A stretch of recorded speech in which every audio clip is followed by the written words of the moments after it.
Yo, what's poppin'? Yo, what's poppin'? I'm Jacques Slade. And this is the Air Jordan 1, the most popular, the most overrated, overexposed, and relevant and iconic sneaker ever. Oversaturated sneaker ever. Wait, what? Are you talking to me? Yeah, you at the desk with the glasses on. Okay, well, The Jordan 1 is overrated. How can you say that? The Air Jordan 1 is sneaker culture right now. It has given us so many memorable releases in the past 5 years. The Off-Whites, the Unions, the shattered backboards. The shattered backboards?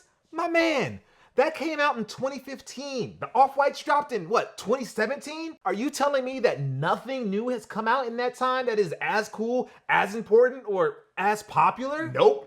I don't think that's a bad thing at all. That's a terrible thing. You're telling me that this billion-dollar industry is being propped up by a pair of sneakers that came out in the mid-'80s? No, I'm not saying that. The sneaker culture is being propped up by a pair of sneakers that came out in the mid-'80s. The sneaker business is doing just fine, independent of Jordan 1's product delays, supply shortages notwithstanding. Oh, okay. That's a relief, I guess, but what is it about the Air Jordan 1 that gets people hyped up almost 40 years later? How have we not moved on from it? We have moved on several times, actually. It's just that we keep coming back to it, and this time seems like a longer love affair than other times. And I don't necessarily have a problem with this renaissance. Really? Just dropping the same OG colorways over and over again and making new ones based on the most obscure references to Michael Jordan's life is not scraping the bottom of the colorway barrel for you? No, not at all. See, here's the thing.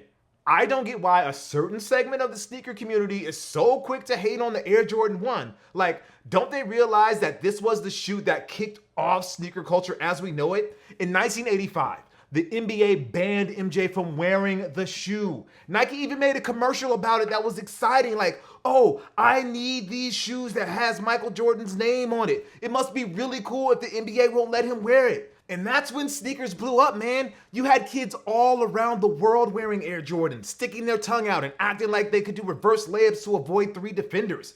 Even skaters were wearing Jordans because they provided good support. Jordans were a big deal from the start, and we've been riding the wave ever since. Slow down there, champ. First of all, the NBA didn't ban the Air Jordan 1. They banned the Nike Airship. Really? That's your big gotcha? You're gonna try to get me on a technicality? I know that it was the Airship that was banned, but that detail is such a small blip to the story. It's really annoying when people bring it up and act like, oh, this is breaking news. We know it was the Airship, but it's the Air Jordan that matters. They were both bred sneakers. Get over it. It's not like the NBA banned MJ from wearing Nike Vandals in North Carolina colors. Now, if that had happened and Nike still tried to make the band commercial, then that would be nonsense. No, I'm not trying to ruin your fun or anyone's fun. I just think facts matter. Like, yeah, Jordan 1s were popular in 1985, but they were not hard to find and you could eventually buy them on clearance after a while. That's really why the Jordan became nostalgia fuel. $65 back then is $170 now adjusted for inflation. So not every parent was cool with paying that much for high tops. That's not including the video games, the toys, and the other stuff that kids wanted back in the days.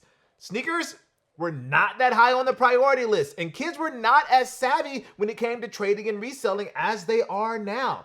Jordan 1s are they're just there, man. They existed, but they were not the end-all, be-all like they seem to be now. Again, you're missing the point. Everything you just said is valid and fair, for sure, but they don't matter to the teenager now who sees their friends or their favorite influencers rocking 1s.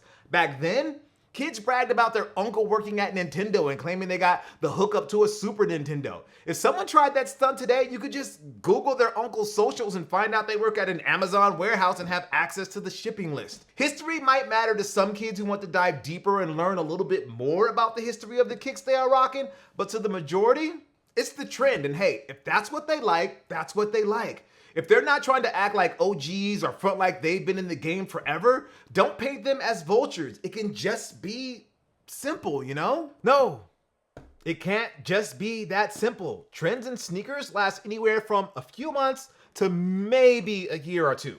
Remember when Fila Chunky Dad shoes were a thing? New Balance is having a moment right now outside of the Complex Sneaker Podcast, but we know it probably won't last. How are we like in, I don't know, year 7 or 8 of the Air Jordan 1 resurgence? Is it even called a resurgence at this point if it's been at the top of the mountain for this long? First of all, don't be disrespecting New Balance. I got my first pair of 992s last week and they don't even have a Joe Fresh Goods cosign. Aren't you proud of me for at least expanding my horizons? Not really. Well, No.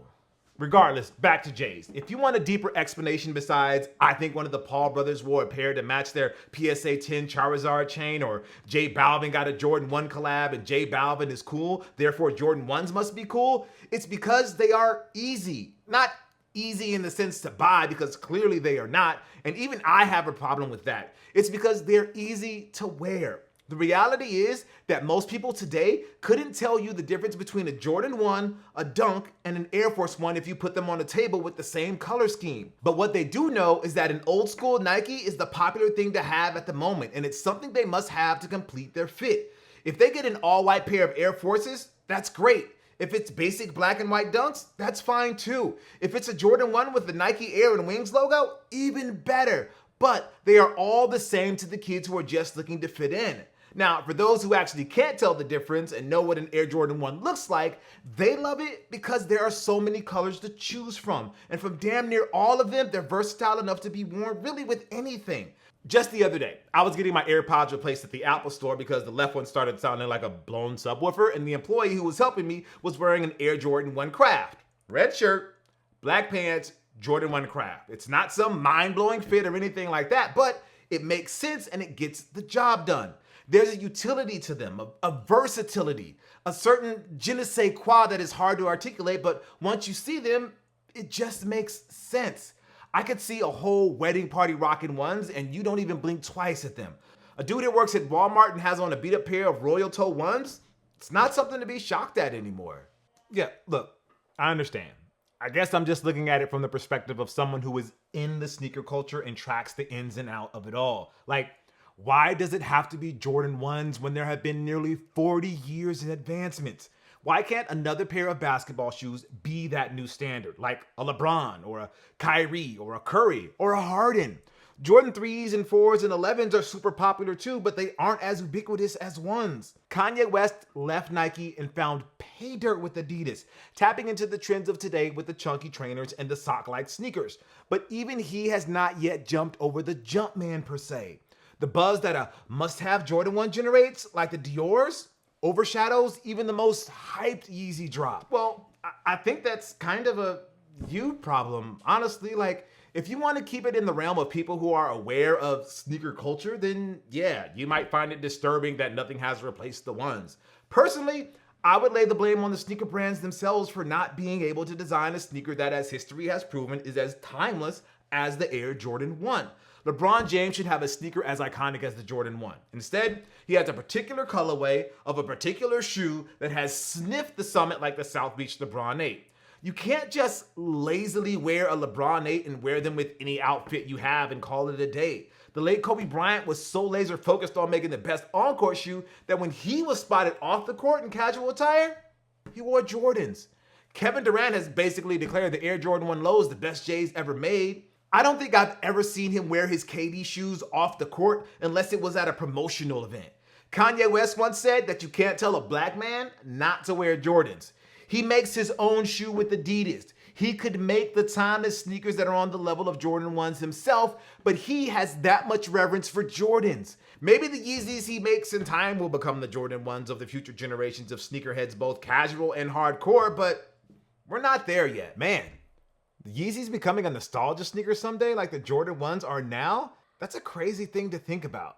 So there's a part of me that can't wait for the day when these kids are in our place and yelling at the clouds because the new generation is wearing the 5th retro of the Turtle Doves. They never listened to College Dropout. Yeah, that's gonna happen for sure. And then you realize sneaker culture should be inclusive of everybody because it's just sneakers, and that if we want change, we should be knocking on the doors of the brands to demand better quality product, improved release procedures, and more equitable paths to the upper levels of management. So they can make an Air Jordan 37 that's better than the Air Jordan 1. Well, that's always the hope, right?